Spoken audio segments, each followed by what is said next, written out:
Dwi'n falch o gael siarad efo chi heno. Sudach chi heno? Pan ges I fy'r ethol nes I artho I dysgu Cymraeg. Wythnos nesaf dwi'n mynd I Nant Gethern a gwrs Cymraeg. Dwi'n edrych ymlaen yn fawr. I'm really looking forward to speaking with you tonight, and I'm going to be doing a Welsh course at Nant Gethern next week, so hopefully I'll be speaking a little bit more Welsh next Friday. Yesterday it was announced that 110 defence personnel will deploy to support the Welsh Ambulance Service Trust, the WAST, from the 14th of October, working as non-emergency drivers, and the task is expected to last until the end of November. The support from the UK government is being provided through a military aid to the civil authorities request, and the task will help to ease pressures resulting from the pandemic and ensure the Ambulance Trust can continue to provide their essential service, attending life-threatening calls quickly. Now, defence personnel will augment the ambulance service with non-emergency drivers they will not operate under blue light conditions, and they will attend lower priority calls to help free up the WAST resources for emergency calls where there is an immediate risk to life, such as cardiac arrests.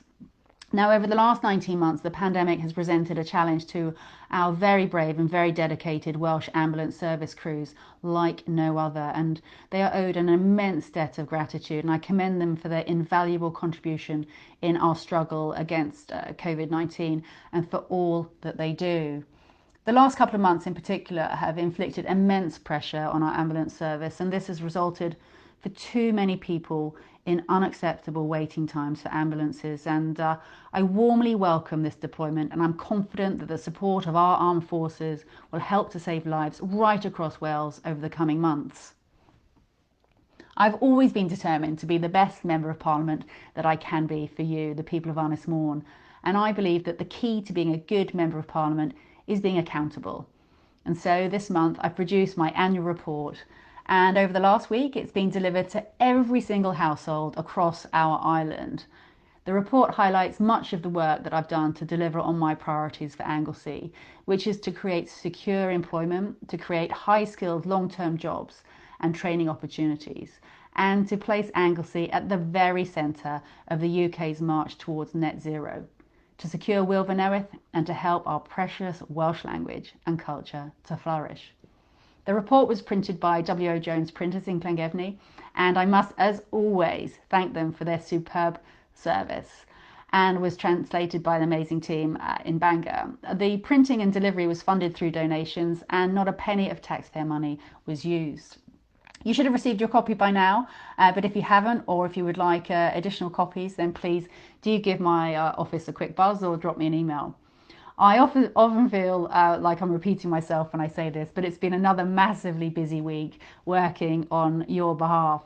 And earlier this week, I attended the Conservative Party conference in Manchester, and I used a series of major events as an opportunity to champion levelling up our economy and Anglesey becoming a free port. I also chaired a prestigious panel discussion, which was called Nuclear, Powering and Levelling Up in Wales, with leading industry players, including the Nuclear Industry Association and Bechtel, to examine the overwhelming case for new nuclear at Wilfynewydd.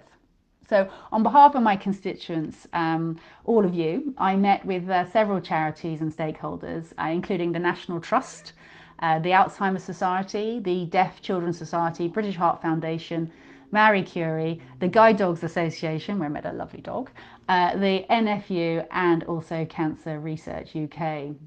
This was an event that I was determined to make the most out of, to champion our wonderful island and to unlock our economic potential, and not even the Prime Minister was able to avoid my schedule. I met with him to discuss our island's priorities, and I gave him a copy of my annual report.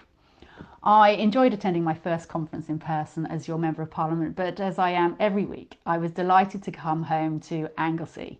It was a pleasure to meet so many of my Ynys Cymru ward constituents today, and last week, this week, and it was my latest face-to-face surgery at St Fried's Church Hall in Trialda Bay, and to help them with their concerns and priorities. So next week is the last week of recess, and I'm preparing to spend the week on a residential course with the excellent Nant Gathain team to improve my Welsh. And learning this beautiful language has been truly one of the highlights of being a Member of Parliament, and I'm really looking forward to developing my skills further. So as always, please remember, if you have any concerns or problems, my dedicated team and I are here to help. You can contact me in a number of ways. And my office in Holyhead. You can give me a call, you can email me, or you can visit my website. So I hope you all have a really relaxing and enjoyable weekend. Dwi'n edrych ymlaen at siarad efo chi eto wythnos nesi.